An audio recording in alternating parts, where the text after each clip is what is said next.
Dear friends, welcome to our channel let's make them easy.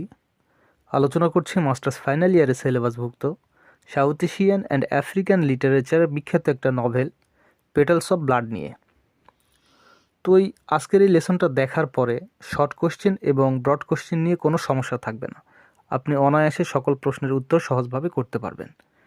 এর আগে বলে নিব, যদি আপনি এই নভেলের স্টোরি জেনে থাকেন তাহলে এখান থেকে আপনি 100% বুঝে যাবেন। আর যদি নভেলের স্টোরি না বোঝেন বা না জানেন তাহলে এই প্লে লিস্টেই পেটালস অফ বার্ড নামে আরেকটা লেসন রয়েছে, সেটা আপনি ভিজিট করতে পারেন। লিঙ্ক আমি ডিসক্রিপশন বক্সে দিয়ে দিব, তাহলে এখান থেকে আর কোনো প্রবলেম থাকবে না। গুগি বা থিওঙ্গো ইম্পেরিয়ালিজম অ্যান্ড ক্যাপিটালিজমের একজন স্পষ্টভাষী সমালোচক। আলোচ্য উপন্যাসে তিনি ঘোষণা দেন, নিউ কলোনিয়াল এলিট এবং ক্যাপিটালিস্টরা, যারা ব্রিটিশ ক্যাপিটালিস্টদের বিতাড়িত করে সরকারকে নিজের নিয়ন্ত্রণে নিয়েছিল, তারাও ঠিক ব্রিটিশদের মতোই আচরণ শুরু করেছে। অর্থাৎ নভেলিস্টের ভাষায় এই এলিট ক্লাস পিপল স্বাধীনতার পরবর্তী সময়ে জনগণের আশা আকাঙ্ক্ষাকে নষ্ট করেছে। জনগণের সাথে তারা বিশ্বাসঘাতকতা করেছে। স্বাধীনতার পূর্বে ব্রিটিশ ক্যাপিটালিস্টরা যেভাবে লোকদের শোষণ করত, নির্যাতন করত, ঠিক সেইভাবে পোস্ট কলোনিয়াল যুগেও একইভাবে শোষিত হচ্ছে। এবং পোস্ট কলোনিয়াল রাইটার হিসেবে এই দুর্দশাগ্রস্ত মানুষের প্রতিনিধি হিসেবে কথা বলেছেন রাইটার। নভেলিস্টের মতে নিউ রুলিং ক্লাস প্রকৃতপক্ষে একটি ঔপনিবেশিক শাসন প্রতিষ্ঠা করেছে ইম্পেরিয়ালিস্ট এবং ক্যাপিটালিজমকে আঁকড়ে ধরে। সাধারণ জনগণের ডেভেলপমেন্টের ব্যাপারে তারা মনোযোগ দেননি বা তাদের কথা ভাবেননি। তারা সবসময় ব্যস্ত ছিল নিজের স্বার্থে।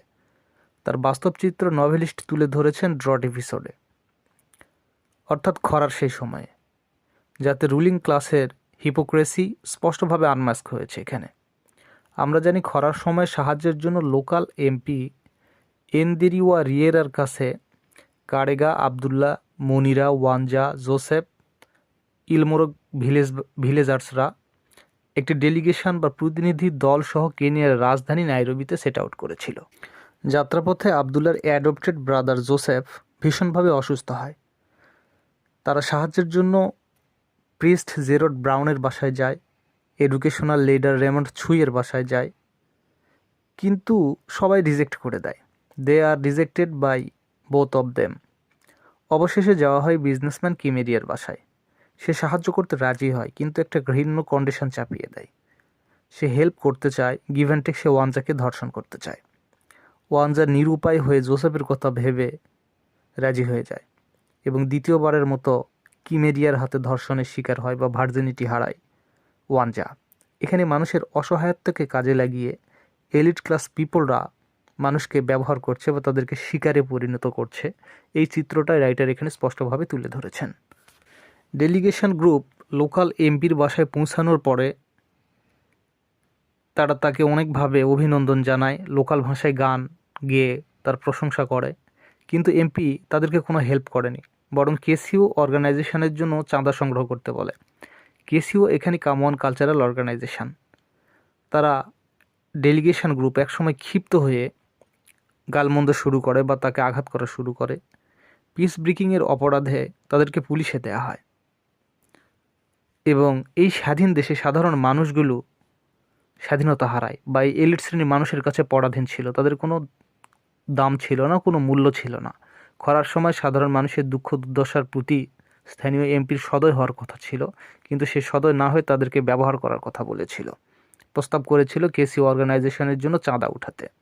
আসলে এখানে এই পলিটিক্যাল লিডারদের ভণ্ডামির চিত্র সুস্পষ্টভাবে ফুটে উঠেছে। ক্যাপিটালিস্ট এবং তাদের এজেন্টরা অনেক ডেভেলপমেন্ট প্রজেক্ট হাতে নিয়েছিল এবং সেগুলো বাস্তবায়ন করেছিল, কিন্তু সবগুলোই করেছিল নিজেদের স্বার্থে। যেমন তারা ব্যাংক প্রতিষ্ঠা করেছিল, বিমা প্রতিষ্ঠা করেছিল, ইন্টারন্যাশনাল হাইওয়ে, হসপিটাল প্রতিষ্ঠা করেছিল। তারা সাধারণ মানুষকে আশ্বস্ত করেছিল যে তাদের ল্যান্ড বা জমি ব্যাংকে মর্গেজ রেখে কমার্শিয়াল বিজনেস শুরু করতে। এতে করে তারা অনেক লাভবান হবে এবং আর্থিকভাবে সচ্ছল হবে। কিন্তু দেখা গেল ঠিক উল্টো হয়েছিল। ঋণ পরিশোধ করতে না পেরে এইসব মানুষরা তাদের জমি হারিয়ে দেউলিয়া হয়ে গিয়েছিল। স্বাধীন কেনিয়াতে লোকজন ফরেনারদের কাছে একেবারে জিম্মি হয়ে গিয়েছিল, অথবা এই ক্যাপিটালিস্টদের কাছে জিম্মি হয়েছিল। কেন জিম্মি হয়েছিল? তাদের সম্পদ হারিয়ে তারা রাস্তার ফকির হয়েছিল এবং তাদের নিয়ন্ত্রণে চলে এসেছিল। ইলমুরুগে prostitution, social inequality, misery inadequate housing problem দেখা দেয়, কালচারাল এবং মোরাল ভ্যালু মারাত্মকভাবে ডিক্লাইন হয়ে যায়। অর্থাৎ প্রত্যেকটা ক্ষেত্রে হাহাকার সৃষ্টি হয় এবং এই অসহায় লোয়ার ক্লাস পিপলরা পুরোটাই এলিটদের নিয়ন্ত্রণে চলে যায়।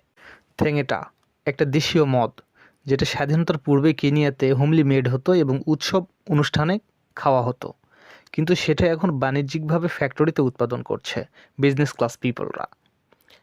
বিভিন্ন প্লেস থেকে লোকজন ছুটে আসছে এটার স্বাদ নিতে। এই ড্রিঙ্কস বা এই পানীয়টা ভীষণ জনপ্রিয় হয়েছে, যদিও আবদুল্লাহ এবং ওয়ানজা মিলে এই থ্যাংটা বিক্রয়ের প্রথম শুরু করেছিল, কিন্তু ক্যাপিটালিস্টরা এই ব্যবসাটাকে নিজের করে নেয়ার জন্য তারা পলিসি অ্যাপ্লাই করেছিল এবং বলেছিল লাইসেন্স না থাকার কারণে তাদের দোকান বন্ধ করে দিয়েছিল। অর্থাৎ লাইসেন্সের দোহাই দিয়ে তাদের দোকানগুলো বন্ধ করে দেওয়া হয়। এখানেও সাধারণ মানুষের বাণিজ্যের পথ বন্ধ হয়ে যায়, আর এর মাধ্যমে সাধারণ মানুষরা ব্যবসা করার সুযোগ থেকে বঞ্চিত হয় এবং ক্যাপিটালিস্টরা সব ধরনের ব্যবসাকে নিজের করে নেয়। আবদুল্লাহ একজন ফ্রিডম ফাইটার, যে কেনিয়ার স্বাধীনতা যুদ্ধে একটা পা হারিয়েছে। স্বাধীন দেশে সে বেঁচে থাকার জন্য রাস্তায় রাস্তায় শিপস্কিন ও অরেঞ্জ বিক্রি করেছে। তার কোনো সম্মান, তার কোনো মর্যাদা নেই। ওয়ানজা বারবার রেপড হয়েছে, অবশেষে ব্রথেল খুলে জীবন ধারণ করেছে। ওয়ানজা একটা কোটেশন আছে এখানে, ওয়ানজার একটা বিখ্যাত কোটেশন রয়েছে, you eat or you are eaten. কথাটা এরকম যে তুমি কাউকে খাও অথবা অন্যরাই তোমাকে খেয়ে ফেলবে। এই কথাগুলোর মধ্য দিয়ে ওয়ানজা কিন্তু এখানে বাস্তব পরিস্থিতির কথা বলেছে। সারভাইভ করা অনেক কঠিন, সেই কথাই ওয়ানজা এখানে বোঝাতে চেয়েছে, এবং বাঁচতে হলে কাউকে না কাউকে মেরেই সামনের দিকে যেতে হবে বা বেঁচে থাকতে হবে। অর্থাৎ এখানে স্বাভাবিকভাবে জীবন ধারণ করা মোটেই সম্ভব নয়। এই কঠিন বাস্তবতার কথা ওয়ানজা এখানে বোঝাতে চেয়েছে। পেটালস অফ ব্লাডের টাইটেল। পেটালস অফ ব্লাডের টাইটেল ডেরিক ওয়াল্ড স্কটের বিখ্যাত একটা কবিতা দ্য সোয়াম্প থেকে ডেরিভেটেড হয়েছে বা উৎপত্তি হয়েছে, কিন্তু এই নভেলের অরিজিনাল নাম ছিল ব্যালাড অফ অ্যা বারমেইড, কিন্তু নভেলিস্ট এটাকে ইন্টেনশনালি রিপ্লেস করেছেন petals of blood to give differ significance. Petals of ব্লাডের মাল্টিপল কনোটেশনস রয়েছে বা বহুমাত্রিক সংযোগ রয়েছে। পেটালস অফ ব্লাড শব্দটি প্রথম ব্যবহার করেছিল মুনিরার একজন স্কুল ছাত্র। সে ফুলের ডিসক্রিপশন দিতে এটা ইউজ করেছিল। নভেলের সিন্সে এটা একটা টেরিবল ইউটারেন্স। এতে মনিরা খুব ক্ষিপ্ত হয় এবং স্টুডেন্টকে অনেক বকাঝকা করে। মনিরা বলেছিল there is no colour is called blood. Novelist কেনিয়াকে একটা প্যারাডাইস ফ্লাওয়ার হিসেবে কনসিডার করেছেন, কারণ বর্তমানে কেনিয়া যেভাবে ভায়োলেন্সের শিকার হচ্ছে, রক্তাক্ত হচ্ছে, এতে কেনিয়াকে ব্লাডের সঙ্গে কম্পেয়ার করা হয়েছে। এই কেনিয়া ফ্লাওয়ার যেটাকে ডিফাইল্ড হয়েছে বা ডিফাইল্ড করা হয়েছে নিউ কলোনিয়ালিস্ট এবং ক্যাপিটালিস্টের দ্বারা। নভেলিস্ট এখানে কিছু ক্যারেক্টারের মাধ্যমে এই টাইটেলকে আরও স্পষ্টভাবে বোঝাতে চেয়েছেন। ওয়ানজা একটা central female character. Wanja becomes the object of violation and sexual exploitation. সে শৈশবে তার ওল্ড প্রেমিক কিমিরিয়ার দ্বারা রেপড হয়েছিল। যখন সে প্রেগনেন্ট হয় তখন কিমিরিয়া তাকে ছেড়ে চলে যায়। Petals of blood is related to her virginity, অর্থাৎ তার ভার্জিনিটির সাথে এই পেটালস অফ ব্লাডের কম্পেয়ার করা হয়। তার ভার্জিনিটি পেটালসের মতোই, যেটা ডিফ্লাওয়ারেড বাই এক্সপ্লয়টার্স, মানে এক্সপ্লয়টারের দ্বারা এটা ডিফ্লাওয়ারেড করা হয়েছিল। আবার ওয়ানজাকে কেনিয়া হিসেবে কনসিডার করেছে রাইটার। ওয়ানজা যেমন সময়ে অসময়ে ধর্ষিত হয়েছে, ঠিক তেমনিও কেনিয়া সময়ে অসময়ে ধর্ষিত হয়েছে বা ড্যামেজ হয়েছে এক্সপ্লয়টারদের দ্বারা। কেনিয়া যখন ব্রিটিশ কলোনিয়ালদের অধীনে ছিল তখনও শোষিত হয়েছে, আবার স্বাধীনতার পরও কেনিয়া কী হয়েছে, এক্সপ্লয়েটেড হয়েছে। কার দ্বারা? এই ক্যাপিটালিস্ট এবং নিউ কলোনিয়ালিস্টের দ্বারা। ওয়ানজা যখন অ্যাডাল্ট হয়নি তখন সে ধর্ষিত হয়েছে, আবার যখন অ্যাডাল্ট হয়েছে তখনও সে ধর্ষিত হয়েছে। এটার মধ্য দিয়ে ওয়ানজাকে যদি কেনিয়া হিসেবে কল্পনা করা হয় তাহলে দেখা যাচ্ছে কেনিয়া স্বাধীনতার পূর্বে এক্সপ্লয়েটেড হয়েছে, আবার স্বাধীনতা লাভের পরেও কি হয়েছে, এক্সপ্লয়েটেড হয়েছে। সুতরাং ওয়ানজাকে কেনিয়া হিসেবে কম্পেয়ার করা হয়। Kenya is prostituted first by the coloniser, then by the new colonialist elite. নামকরণের আরও যথার্থতা খুঁজে পাওয়া যায় অ্যান্ডশোর মাধ্যমে।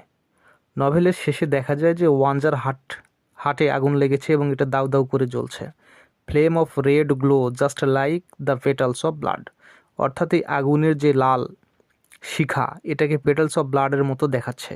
এখানে নভেলিস্ট বোঝাতে চান যে এই এক্সপ্লয়েটারদের মার্ডারের মাধ্যমে কেনিয়া আবার স্বাধীন হবে। অর্থাৎ নভেলের শেষে আমরা দেখতে পাই যে তার হাটে আগুন লাগে আগুন লাগার পরে এখানে এই কয়েকজন যে বিজনেসম্যান ছিল বা এলিট ক্লাসের পিপল ছিল তারা মারা যায়।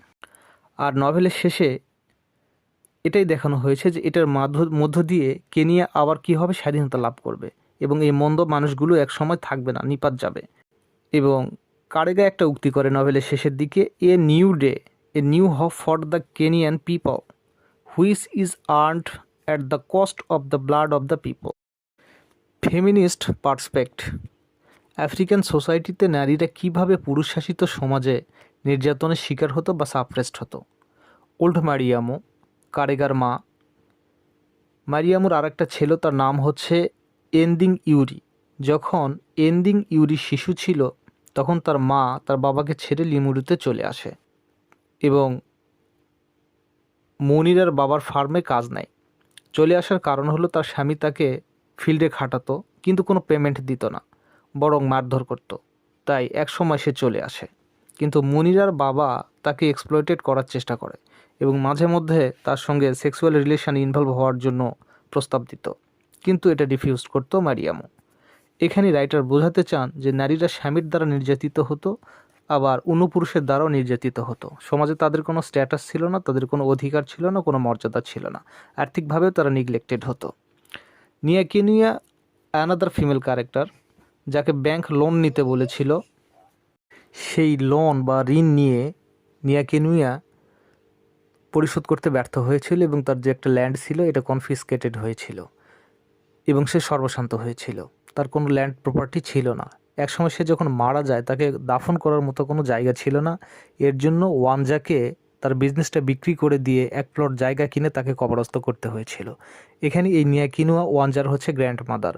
সো এখানে নারীরা বিভিন্নভাবে সারভাইভ করার চেষ্টা করেছে কিন্তু কমপ্লিটলি ফেল করেছে।